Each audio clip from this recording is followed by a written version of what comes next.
Ok, merci. Déjà, bonjour, bonsoir,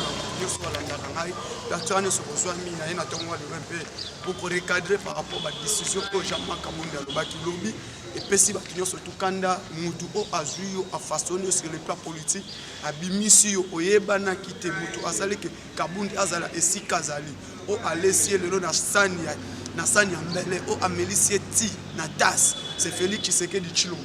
Oh, lelo alessi et c'est l'IDPS. On ne maudit pas la main qui t'a nourri hier.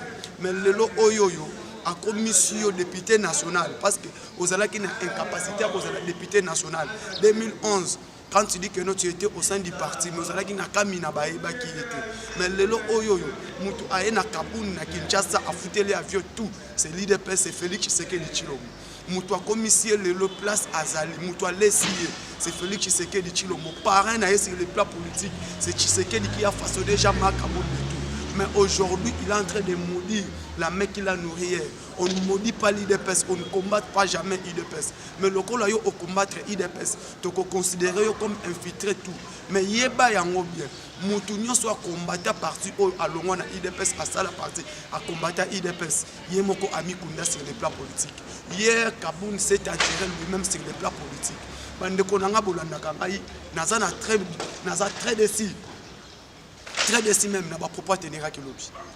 Aujourd'hui, l'UDPS et la République démocratique du Congo, nous sommes en train de combattre l'ennemi qui est les ADF et les M23. Nous allons encore traiter Jean-Marc Kabounda comme ADF et M23 au sein du parti. Parce que on ne peut pas accepter, on peut accepter tous, mais sauf ce que Kabounda a dit. Ce que Kabounda a dit. Tokobana Koye Bisaye. Mobaki a trahi l'IDPS. Aujourd'hui, Mobaki est où? Batunion se va trahira IDPS. Bamavung, Bruno Chibala, Bakoma, Premier ministre. Le Lobazawa puis sur les plats politiques. Ils se sont enterrés. Pourquoi? Il a combattu le fils de l'homme. L'IDPS aujourd'hui en République démocratique du Congo, c'est le pilier majeur du parti, de la politique congolaise. Tout ce que tu dis, au côté qu'on traitait Félix Tshisekedi, qu'on traitait Félix Tshisekedi et l'IDPS, propos au Ténira Kilobi. Vraiment, nous sommes tellement déçus, mais plus que tout le babo. Confinga, consulter, et c'est là qu'à niveau à Félix, niveau n'angate. Parce que moi j'ai appris la politique au sein de l'IDPS, mais je n'ai jamais appris les injures. Je n'injurerai pas, mais je vais te recadrer sur les plans techniques. Le lo oyaki au sombi chemise, balati sur chemise ya cher. Première chemise au lata. C'était Félix Tshisekedi qui va présenter au petit Tshisekedi va nommer secrétaire général. C'est lui qui t'a fait façonner comme secrétaire général à l'IDPS. C'était Félix Tshisekedi. Père accueilli au congrès. Peuple kaka oya IDPS o lelo ofingi.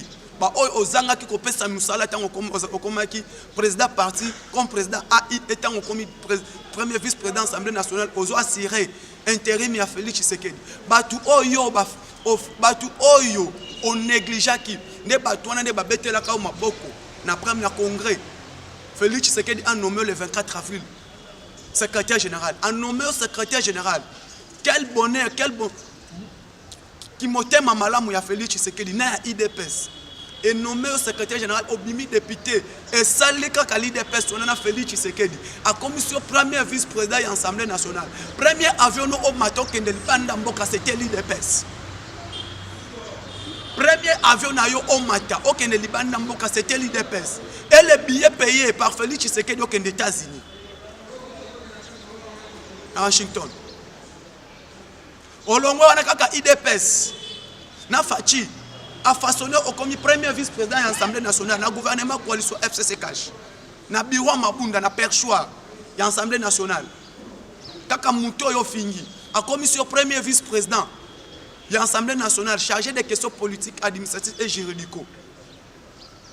Au Saliba voyage sur tous les places, sur tout étendue international, tout étendue de la République. Et Kakawana, quand il dit que notre parti IDPS, pouvoir IDPS, on doit chasser Félix Tshisekedi en élection 2023. Mais l'homme le plus riche de l'IDPS aujourd'hui, l'homme le plus riche du parti, c'est toi Kabounda. C'est toi Kabounda, ce n'est pas Kabouya. Moutoua Sali le loba combattant Moussouba Baye Kabouya, c'était toi Kabounda. Et aujourd'hui on peut dire Kabouya. pardonnez-nous.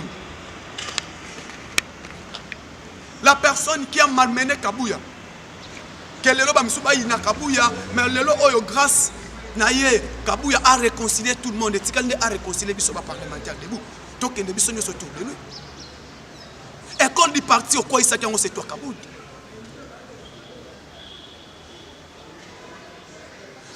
Aujourd'hui, qu'est-ce que tu veux nous dire? Avec toutes les carrés miniers que tu as achetés, mon sommet les carrés miniers aux Oula Kangwapi. Parce que vous avez même la ketchité. Ketch a liboso joué on a l'IDPS. N'a quoi liboso là la split c'était la l'IDPS. Dans l'opposition à l'époque. Tu as un pouvoir. Otongi maison blanche na Kingabwa. Osomi ba mapangu parti par là. Osomi ba carré minier ba mituka ba rolls osomi yango. Osomi là on a mbongwana. Osomi là on zuli mbongwana. Okomi na ba millions.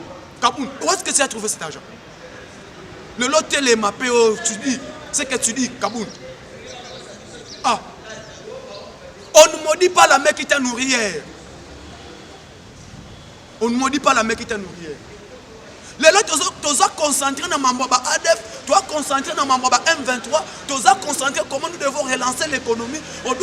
Le Félix Tshisekedi est concentré comment il doit restaurer et relancer sa société en Ouattara, comment il doit réparer, reconstruire et comment créer des emplois pour les Congolais. Raison pour laquelle je félicite même le ministre de l'Emploi, du prévoyance sociale, Madame Claudine Ndous, qui séjourne au niveau de Kin, de Bukavu avec le président du Sénat. Nous sommes concentrés, qu'est-ce que nous devons faire pour mettre la MONUSCO dehors, qui est complice avec les M23 et les ADF Nalou. Toi, tu vas encore distraire l'opinion nationale et internationale. N'a pas propos insultes, n'a pas injure. Je ne croyais pas un politicien comme toi, tu dois passer à la télé pour dire n'importe quoi, Kaboun. Et devant quel parti? Moutounion soit combattant IDPS à Koufa parce que l'IDPS est fondé du sang. IDPS est salami na Makila, parti OEY pour libérer Mboka. Et libérer na Makila. Sache-le aujourd'hui, Moussa Ouatinda et Tshisekedi que ça le bilan. Moussa Zahabi. Et aujourd'hui encore, pour ton information, Tozolo Banan Kolongola Batunio sur Bazon Tour à Kabila qui est prison. Et toi tu vas aller en prison. Parce que vous avez sabi soba mongo ba carré minier. Plus de 50 carrés miniers sont mis mongo sur la. Malgré que Basombaka, mais tu dois nous dire un carré minier coûte $5 000. Mais toi tu as plus de 250 carrés miniers mongo sur la.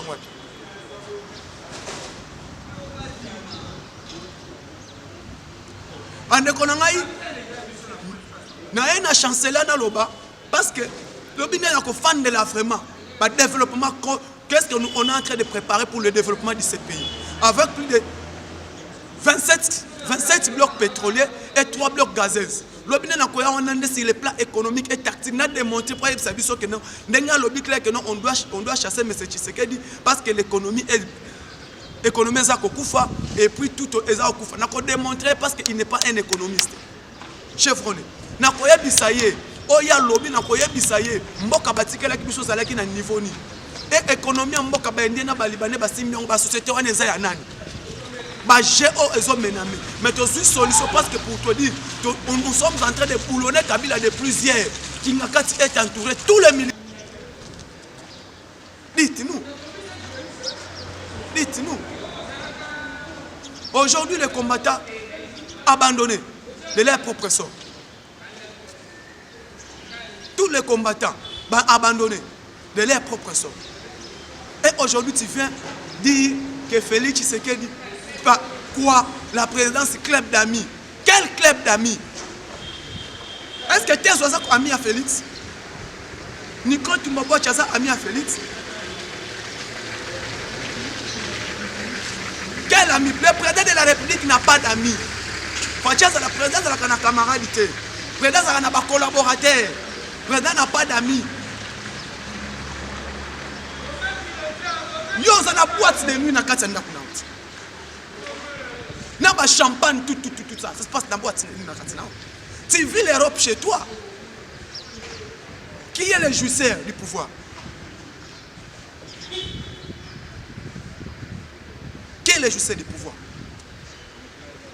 Bande konanga. Ba enyo surtout baloba mabe. Pour partir ça la makila. Bazala asouté. Bazala asouté. Ya na ebisa ne konanga ba vient nanga papa Lucie, n'est-ce pas? Tamutouana. Papa Lucie, n'a pas qui au Kaboun de Soukaboun. Papa Lucie, Jésus salue là où vous êtes, l'Espagne. N'a pas ça Babundi Saka, IDPS, cité IDPS, Babundi Saka en hôtel. Ce qu'on a une intention, au Bundi Saka, IDPS, Yomoko Zomikunda.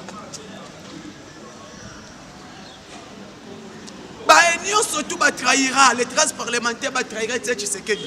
Souka sur le plan politique, tombe. Enterré. Et Fachi a fait ressusciter certains pères fondateurs de l'IDPS à travers leurs fils. Fachi les a ressuscités. Fachi a ressuscité l'Iaou avec notre ministre de la fonction publique. Fachi a ressuscité l'Iaou. Fachi a ressuscité qui passe avec Augustin, qui passe à ministre de Pétinti. Fachi a réconcilié tout le monde au sein de l'IDPS. Il a réconcilié la famille Liaou, il a réconcilié la famille Kibasa, il a réconcilié tout Mwankem tout, Tomoni Bango, Banatou. Le Kwedi Fachi a ressuscité tout le monde au sein de l'IDPS, autour de lui. Ah bien non, les papas sont partis. Maintenant, nous les enfants, on doit parler un peu, on réconcilier Bissobana. Nous avons dit Augustin Kibasa que j'ai sali, ma princesse Kibasa tout qui sont à la présidence, qui sont là.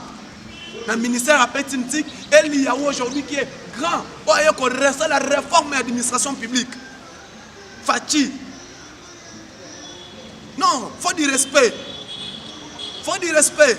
Le président de la République n'a pas d'amis. Le là, oyo to boyi, banji olobi. Ce qui va gagner le outrage au chef de l'État. Qu'est-ce que tu vas dire? Qu'est-ce que tu vas dire? Yango moni, même bateau basé à IDPS, c'est pas un propos l'obité. Même bateau basé à IDPS, c'est pas un propos l'obité. C'est pas un propos. C'est pas un propos. Pourquoi? Sont des propos, sont des injures et la haine. Tu as utilisé la politique de la haine et des injures devant le président de la République. Tu as utilisé la politique des injures et de la haine devant l'IDPS. Devant l'IDPS. Devant l'IDPS. Bakken des pensions. Bombatika, Banabale qui baya bamata. Réforme, c'est ça. Réforme au niveau de l'entreprise publique à l'État avec Madame Adèle Kaïn. On a très à qui épave le lot Adèle comme tombe le hango. Par aller de le ça l'a bloqué.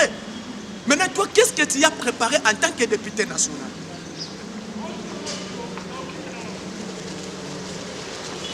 Donc, il y a un niveau ministère et emploi. Les lois ont Claudine Ndouss. La réforme a initié dans le secteur.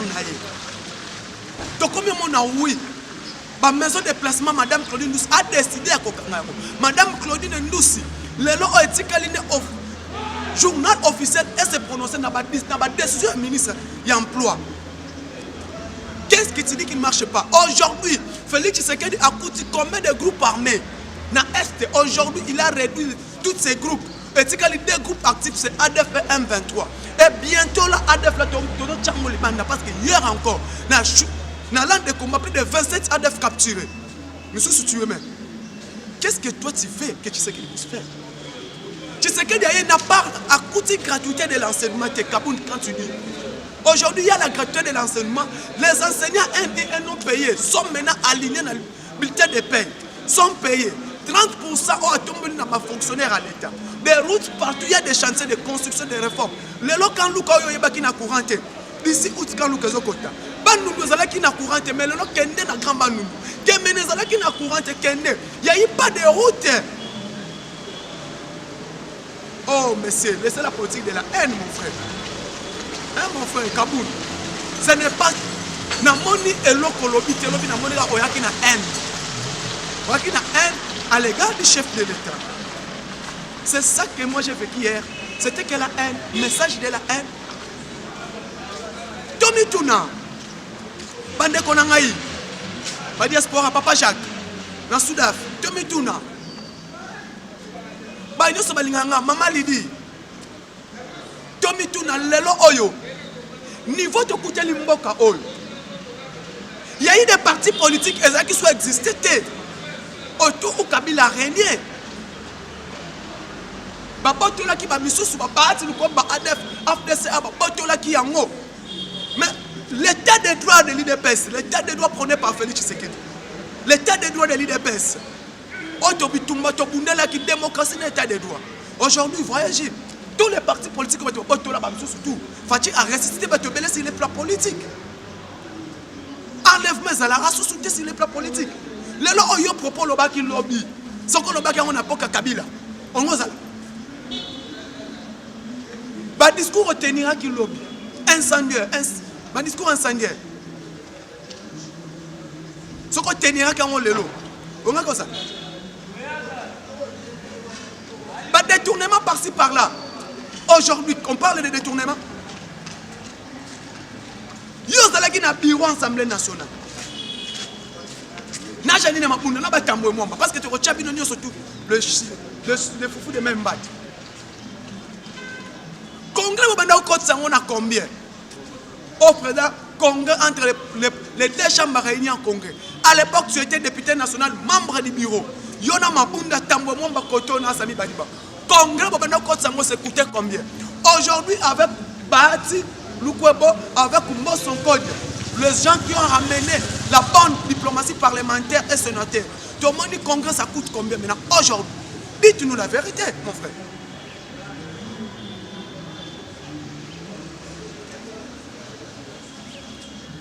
Ce que moi je veux dire, c'est ceci. Baenyo surtout au Bolandaranga. Toye bakayango le lomboka oyo. Toko yango na zoe bisabatu tout moment. Le Congo ne sera pas construit par la haine ethnique. Congo kotongama na bolingo na amour. Ya biso ba Congo. Po biso moko ne foto tonga mboka o. Toko tonga mboka oyo ndenge nini? Na copier te na kimoyibi te na détourner mate. Toko pier mboka oyo na un tribal te. Parti. Na un tribal te. Mais nous allons construire ces pays par l'amour. Aujourd'hui, les M23 sont en train de combattre notre pays. Mais nous-mêmes les Congolais, nous sommes maintenant obligés de se réunir autour d'une même homme. Autour du président de la République, autour du chef du gouvernement, autour de nos armées, de nos forces armées. Pour te permettre ces 52 ans